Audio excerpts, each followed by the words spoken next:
ఇదే రామకృష్ణారెడ్డి విషయానికే వస్తే నిజంగా ఎంతటి అన్యాయమైన పరిస్థితిలో కేసులు బిగించారు అన్నది ఒకసారి అందరూ కూడా ఆలోచన చేయమని కోరుతా ఉన్నా. ఇదే విషయం కారంపూడి ఘటన జరిగింది ఎప్పుడు? ఎన్నికలు అయిపోయిన తర్వాత మరుసటి రోజు, అంటే మే 14వ తారీఖున కారంపూడిలో ఘటన జరిగింది. కారంపూడిలో ఏం ఘటన జరిగింది, ఎందుకు జరిగింది?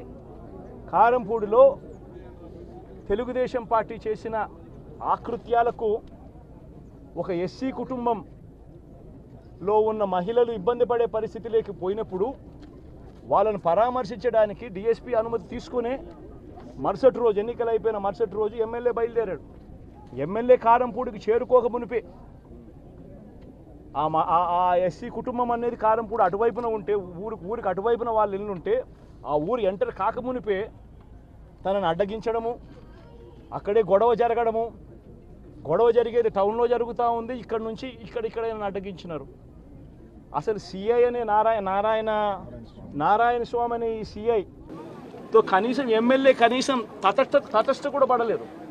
కనీసం చూసిన దాఖలాలు కూడా లేవు వీళ్ళిద్దరూ. ఆ రోజు ఆయన ఉండేది వేరే లొకేషన్లో, గొడవలో వేరే లొకేషన్, టౌన్ మధ్యలో గొడవ జరుగుతా అంటే ఆయన ఉన్నాడు, టౌన్ మొదట్లో ఈయన ఉన్నాడు. అసలు ఆయన తటస్థపడలేదు.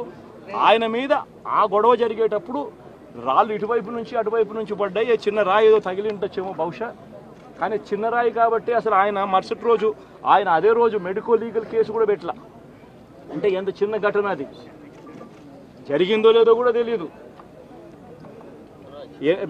మే 14న జరిగితే 9 రోజుల తర్వాత, అంటే మే 23వ తారీఖున ఆయనకి ఏదో జరిగిందన్నట్టుగా ఆ సిఐ హత్యాయత్నం కేసు పెట్టడం జరుగుతూ ఉంది రామకృష్ణారెడ్డి. కనీసం సీన్లో కూడా లేని వ్యక్తిని.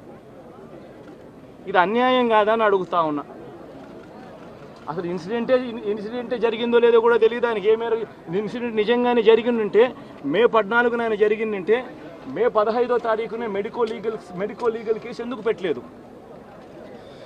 17వ తారీఖున సిట్ వేసింది కేంద్ర ఎన్నికల సంఘం.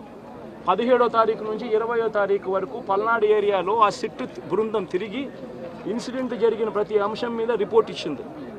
ఆ రిపోర్ట్ ఇచ్చిన దాంట్లో, ఆ సిట్ ఇచ్చిన రిపోర్ట్లలో ఎందుకు ఈ అంశం రాలేదు? మరి ఈ రకంగా ఒక మనిషిని హత్యాయత్నం కేసు మీద బిగించడం ధర్మమేనా?